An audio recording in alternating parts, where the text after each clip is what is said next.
This is Mara Ellison. It was a damp, gray morning when the truck driver turned off the interstate. He thought, at first, he'd hit a deer, or maybe, God help him, a discarded mannequin.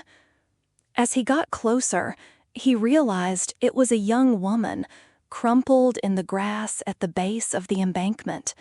She had reddish hair, tangled and matted with dew. No ID, no one to call who could say her name.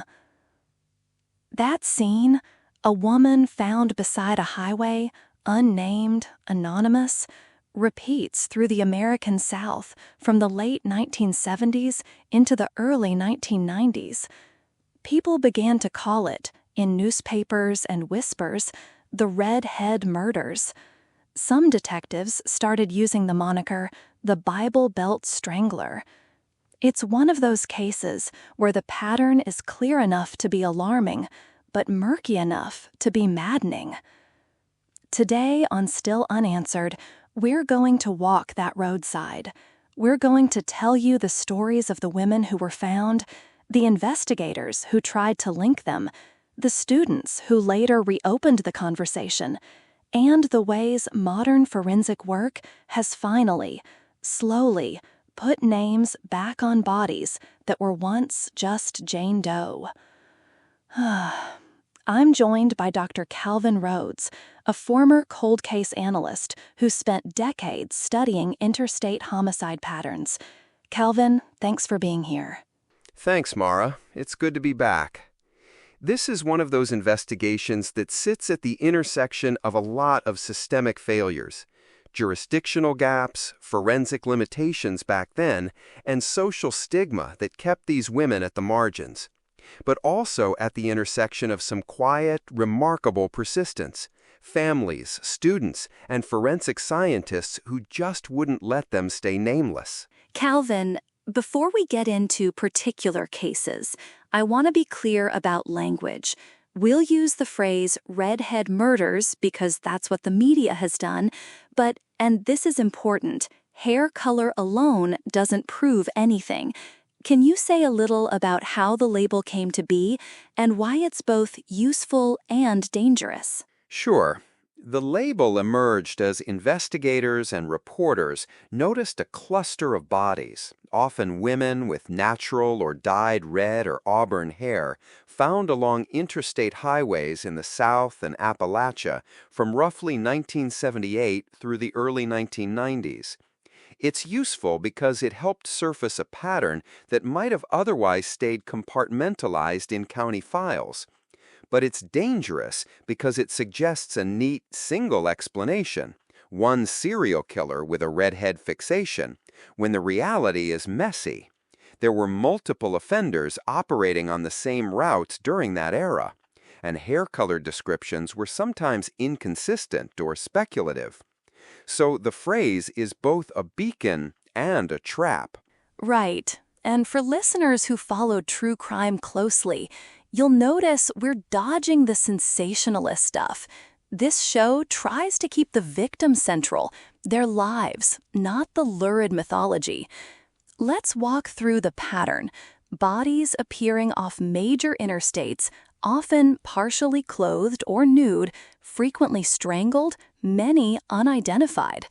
The states involved include Tennessee, Arkansas, Kentucky, Mississippi, West Virginia, and even parts of Pennsylvania. Calvin, from a criminologist's perspective, why do highways matter so much in cases like this? Highways are the arteries of mobility. In the 70s and 80s, long-haul trucking increased significantly. Drivers ran tens of thousands of miles a year, passing through multiple jurisdictions. For offenders, that mobility provided camouflage. You can pick someone up in one state, commit a crime in another, and dump a body along a stretch of interstate in a third state. Jurisdictional fragmentation then, and to some extent still now, makes it hard to see the bigger picture. Also, hitchhiking culture and the presence of truck stops made it easier for vulnerable people and potential predators to come into contact.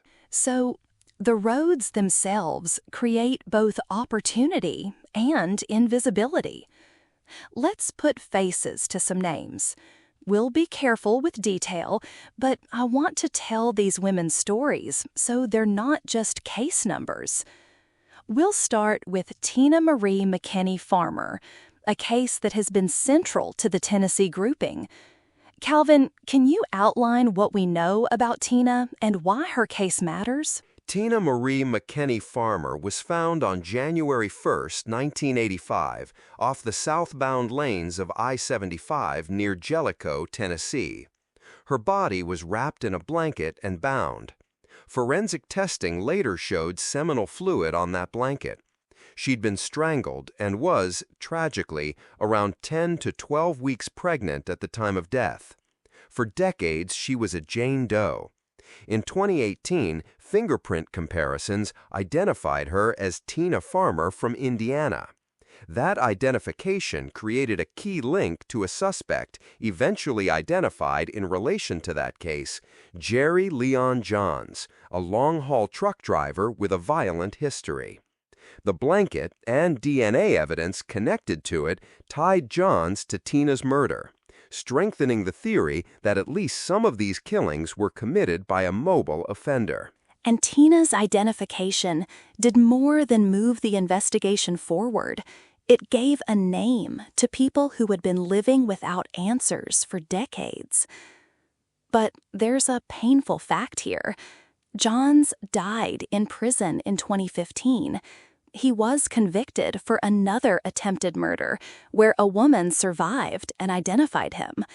So we have a suspect linked to at least one of these cases, but no single trial for the cluster. Calvin, how does that shape investigators' ability to close the other cases? It complicates it terribly. When a suspect dies before they can be prosecuted for other offenses, you lose the centralized process where evidence is tested and presented under court scrutiny. Civil cases, posthumous identifications, and new DNA testing can still point to responsibility, but they lack the finality of a jury verdict. Investigators can still name the person they believe did it, and many have, in Tina's case, but proving that the same person committed multiple homicides across states is a legal and scientific challenge. And that challenge grows when evidence has been degraded by time. Let's look at other victims the Elizabethton students called their 6 sisters. They were careful. They did this as a sociology project, not for sensational headlines. The students picked 6 cases they thought fit a common pattern: Lisa Jane Nichols, Elizabeth Lamott, Tina Farmer, Michelle Inman, Tracy Walker, and an as-yet unidentified Jane Doe that varies by list. I want to go through each briefly because these aren't abstractions. Lisa Nichols was once the Wetzel County Jane Doe in West Virginia. She was discovered in February 1983 near an I-70 ramp. For decades, she was anonymous. Her reddish hair and transient circumstances put her in the pattern, and she was later identified as Lisa Jane Nichols. Calvin, any particular forensic detail here worth noting? Lisa's case illustrates 2 points. One, that the highway disposal pattern spans many interstates and is not unique to Tennessee. And 2, that identification can come from very different sources: witness recognition, family tips, DNA, depending on what survives. With Lisa, there were reports that a couple in Florida recognized her from when she'd stayed with them. Those kinds of human connections sometimes do the heavy lifting that labs can't. Forensic work matters, but so does community memory. Elizabeth Liz Lamott is another. Her body was found April 3, 1985, near I-75 in Campbell County, Tennessee, another embankment dump near Jellicoe. She was identified years later as someone from New Hampshire who had run away from a group home. The image of kids leaving institutions and ending up on interstates, it's haunting. And then Michelle Lavone Inman, whose skeletal remains were found near I-24 in Cheatham County in March 1985. She'd been dead for months and was clothed, unlike some other victims, but still initially unidentified. Tracy Sue Walker was another Campbell County case, eventually tied to Indiana. And S.B. Regina Pilgrim, found in Kentucky, was identified through forensic genealogy. Calvin, the variety of ways these identifications came about, fingerprints, family, genealogy, what does that tell us about the modern cold case toolkit? It tells us that there isn't a single silver bullet. For Tina, fingerprints did the job. For Tracy and Espy, forensic genealogy was the path. For Lori Pennell, the DeSoto County Jane Doe in Mississippi, Othram and collaborative efforts led to an identification as recently as 2024. Each case requires a tailored approach. The revolution of genealogy has been a game changer, but it relies on preserved DNA and ethical legal frameworks. And, importantly, it only works if investigators are willing to revisit old evidence, retest it, and share it across jurisdictions. By the way, I want to pause and say, when we tell these names, we try to honor the people behind them. They were daughters, sisters, neighbors. Many had histories of abuse, poverty, addiction, or estrangement. Those factors made them vulnerable, and sadly also made their cases less prioritized in the 1980s. Calvin, you've seen this pattern before. How did social attitudes of the time affect investigations? In multiple ways. There was stigma attached to sex work and to people who were transient or who hitchhiked. That stigma affected how vigorously cases were pursued, how much media attention they got, and how quickly families' reports of missing persons were connected to discovered remains. If someone is not reported missing or is listed as a runaway, the momentum to identify them dissolves quickly. Also, databases were primitive compared to today. NamUs didn't exist. CODIS was in its infancy. So the institutional capacity to link a body in West Virginia to a missing person in Indiana simply wasn't there in many cases. Let's talk about suspects beyond Jerry Leon Johns. One of the complexities of this story is that multiple truck drivers and other offenders were operating in the same geography and era. A confirmed example is Henry Haas Wise, who was connected to the murder of Stacy Lynn Chahorsky in 1988. That case had a named killer. Calvin, how does the presence of multiple offenders complicate the narrative that a single Bible Belt Strangler did all of these murders? It complicates it a lot. When multiple offenders use the same vector, truck stops, highways, picking up hitchhikers, you get overlapping signatures. Similar victim types, similar disposal locations. But the forensic signatures, the way the bodies were bound, types of trauma, DNA evidence, can differ. Identifying one killer in one case, like Wise for Stacy, doesn't exonerate or convict others for the cluster. What it does show is that these roads were dangerous because they concentrated predators, not necessarily because there was one genius serial killer. The risk is that if we oversimplify and pin everything on one man, we might ignore other suspects with different methods who used the same hunting grounds. That's a crucial distinction. I want to play forward the role of the Elizabethton sociology class. In around 2018, a group of high school students under teacher Alex Campbell began researching these cases as a semester project. They called their core group the Six Sisters. They interviewed law enforcement across states, dug into newspaper archives, and produced a podcast called Murder 101. Their work caught media attention and actually nudged official investigators. Calvin, what struck you about that intervention? What was striking was the humanizing orientation. The The students deliberately referred to the victims as sisters, not objects of study. They also did meticulous archival work, sometimes the kind of legwork that under-resourced cold case units don't have time for. Their offender profile of the Bible Belt Strangler, a long-haul trucker in his late 20s to 40s, comfortable with strangulation and highway disposal, wasn't novel, but presented coherently. That clarity helped law enforcement reevaluate cases in light of newer forensic leads, especially when Tina Farmer's identification and the blanket evidence lined up with their hypothesis. There's a tenderness to that. Young people naming victims, refusing to let them be anonymous. But I want to push on how much we can rely on pattern recognition. Those students were critics and advocates at once. Would you say their work materially advanced the investigation? Yes and no.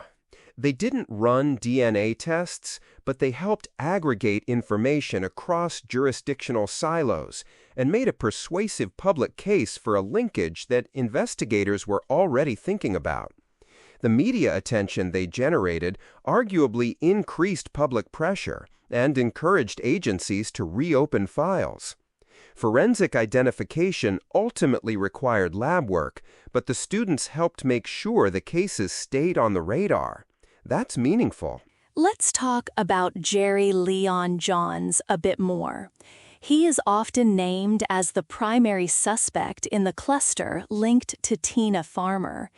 Johns was a long-haul driver, was convicted in an attempted murder where the victim survived, and evidence linked him to the blanket used on Tina. He died in prison in 2015. Calvin, describe what investigators had by way of evidence tying Johns to Tina's murder and how decisive it was. Investigators had several strands. A surviving victim's testimony that led to John's conviction for an attempted strangulation. Forensic links between Johns and the blanket found with Tina, specifically DNA evidence that tied him to seminal fluid found on that blanket in later testing, and circumstantial evidence placing him on the highways where the bodies were found. Taken together, these elements make him a highly probable suspect in Tina's murder. But again, probability is not a courtroom verdict for each additional homicide, especially when the suspect is deceased and cannot be cross-examined. And that's the painful part. We may have a plausible answer for one life taken, but hundreds of questions remain about the rest. Another unsettling element is how evidence was preserved, or, in many cases, how poorly it was preserved in the 1980s. Items like blankets and clothing sometimes survived, sometimes didn't. Calvin, how did evidence preservation affect these cases? Evidence preservation varied wildly. Some sheriffs kept evidence carefully. Others stored things in lockers or basements, or even discarded items when case files moved. We've seen miraculous recoveries where a blanket stored in a cardboard box decades later still yields DNA. But we've also seen lost biological samples, destroyed property, and contamination that make testing impossible. Improvements in chain of custody and guidelines for long-term evidence storage have come since then, but too late for some cases. That leads me to the forensic revolution. CODIS, NamUs, and forensic genealogy have reshaped how cold cases are solved. We've seen identifications like Tracy Walker and S.B. Pilgrim through genealogy. Lori Pennell in DeSoto County was identified in 2024 with Othram's help. Calvin, can you explain for listeners, without too much jargon, how forensic genealogy works and why it's been powerful in these cases? Sure. Forensic genealogy starts with extracting DNA from evidence, ideally high quality, but often degraded, and generating a genetic profile that can be compared to public or commercially available DNA databases.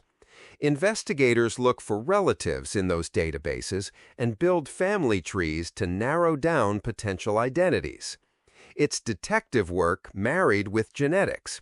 The power is that it can identify someone when there's no direct match in CODIS or missing person records. But it's resource-intensive and raises privacy and ethical questions about how databases are used and who consents to their DNA being part of a criminal investigation.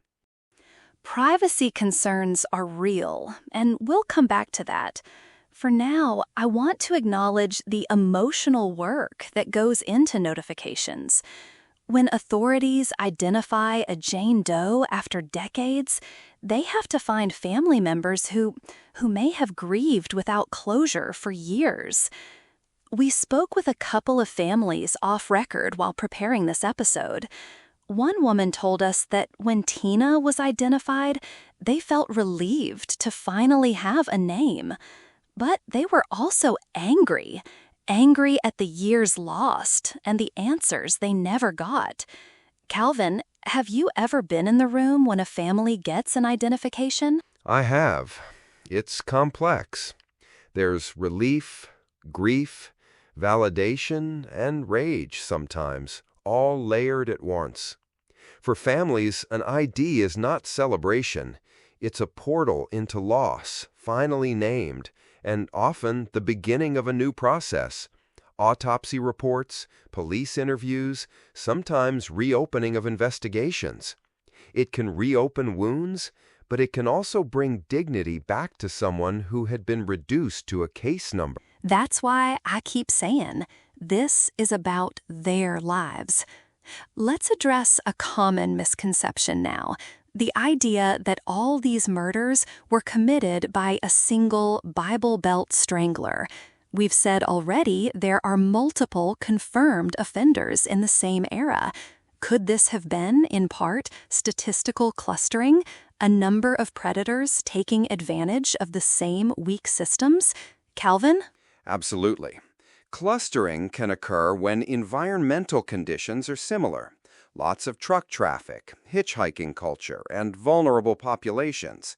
That environment acts as a force multiplier for predation. So while it's likely that one or more serial offenders were responsible for several of the cases, it's equally likely that other killers operated independently but produced similar footprints. That's why rigorous forensic comparison matters, not just pattern-based assumptions.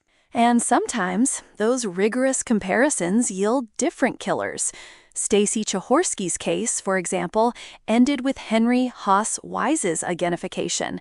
That should remind us not to assume single culpability. Okay, let's, if you'll indulge me, walk the listeners through a couple of cases in a little more narrative detail. We'll keep the gruesome specifics to a minimum, but let's tell Tina's story in fuller form, then move on to Michelle Inman and Lisa Nichols. Tina was found on New Year's Day, 1985. She was likely killed days before. She'd been traveling, a pattern consistent with many victims who were headed to or from truck stops or who had been picked up hitchhiking. Do we know where she was traveling from, Calvin? Investigators believe Tina had connections to Indiana. Fingerprints matched state records showing she had lived there. Witness reports suggested she'd been seen with truck drivers prior to her disappearance. That fits the common arc: young woman, transient or on a trip, last seen with a driver, found along a major interstate. The combination of the blanket with seminal fluid and the survivor's description later tied Johns to violent behavior consistent with Tina's cause of death. And Michelle Inman, skeletal remains found near I-24. Her case is a reminder that not all victims were clothed the same way or in identical circumstances. She was clothed, which complicates assumptions about sexualized crimes in certain cases. The discovery was months after death. For families, that delay often meant no immediate missing person report because their lives could have been fractured before anyone noticed. Lisa Nichols, found near an I-70 ramp in West Virginia, had been reportedly seen by a couple in Florida at one point. These human witnesses matter. Calvin, when investigators revisit these old cases, how often are they surprised by a new tip from someone who remembers a small kindness or a name? More often than you'd think. People who once sheltered a stranger, gave someone a meal, or drove a hitchhiker remember those quiet episodes, sometimes decades later, prompted by a documentary, a podcast, or news coverage. Those tiny memories can pivot a case. They're not scientific evidence by themselves, but they can lead investigators to family members or other corroborating details. That's why public outreach remains crucial in cold case work. That outreach includes more than tips. It's about systemic changes. For example, better evidence storage, cross-jurisdictional task forces, and participation in national databases.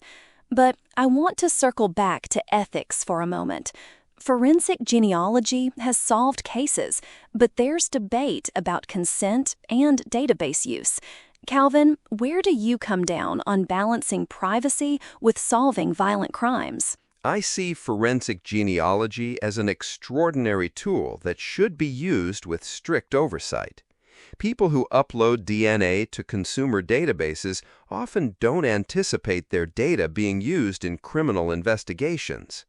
Policies should require transparency, judicial oversight, and limited scope. You use it for violent crimes and unidentified remains when other pathways are exhausted. Also, the governance should include community input. The technology is powerful. The ethical framework around it should be equally robust. Listeners, we should also note that not every case can be solved even with the best tech. Time destroys DNA, memories fade, records get lost. But each identification, Tina Farmer in 2018, Tracy Walker and S.B. Pilgrim more recently, Lori Pennell in 2024, is proof that persistence pays off. Before we move toward the wider reflection, I want to pause for a moment of silence in honor of the women we've named and the ones still unnamed.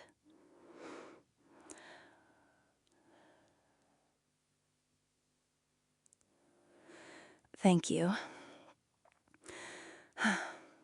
Calvin, what should we tell listeners about how they can help if they have a memory, a photo, or a name that might be relevant? Contact local law enforcement or the county coroner where the body was found. If you have a memory of someone who disappeared decades ago, provide whatever details you can. Dates, locations, any distinguishing details. NamUs is a national database where you can check missing and unidentified persons. Be prepared for a potentially long process. Tips are investigated and sometimes take time to yield results, but every lead matters. Let me add one more practical note. If you were someone who knew someone who may have been traveling in those years, if you're listening and think you might have a half-remembered story, write it down before the memory fuzzes. Give the file number if you have it. It can be the difference between a cold case that stays cold and one that reopens. Now, for the listeners who want to understand the unanswered big questions, how many victims truly belong to a single series? Was there a single Bible Belt Strangler or multiple predators? Are there still victims unnamed? The honest answer is, we don't know. Calvin, give us the biggest open questions investigators still have. Okay, first, which victims definitively belong to a single offender series? That's still debated. Second, if there was a primary offender linked to a core cluster, how many victims did he or they actually claim? Third, Are there living accomplices or witnesses who haven't come forward? Fourth, are there agencies holding evidence that needs retesting? And finally, how many unidentified victims still lie in state or county morgues whose DNA could now be tested? Those questions drive ongoing investigations. We also need to remember the institutional lessons: interagency sharing, victim-centered investigations, and evidence preservation. There's a policy angle here. Cold cases don't exist in a vacuum. Funding and politics shape how many resources get allocated. Calvin, if you could recommend one administrative change to help future interstate clusters, what would it be? Create and fund a standing interstate cold case task force focused on mobility-related homicides with permanent funding and a mandate to share data across state lines. It should include forensic experts, genealogists, victim advocates, and a standardized evidence retention protocol. That kind of infrastructure would have caught more linkages years ago and would reduce the need for ad hoc, media-driven coordination now. Powerful and practical. As we wrap this episode, I want to land back on something that rescues the melancholy here: the sense of quiet hope that modern forensics and persistent, humane investigation bring. Identifications in recent years show the science works when paired with human attention. The Elizabethton students show that curiosity and empathy, even from a high school classroom, can push institutions to act. Families show that even decades of silence can end in a name. Calvin, any final thoughts for the families still waiting and for listeners who want to stay involved without crossing privacy lines? Tell families, keep records.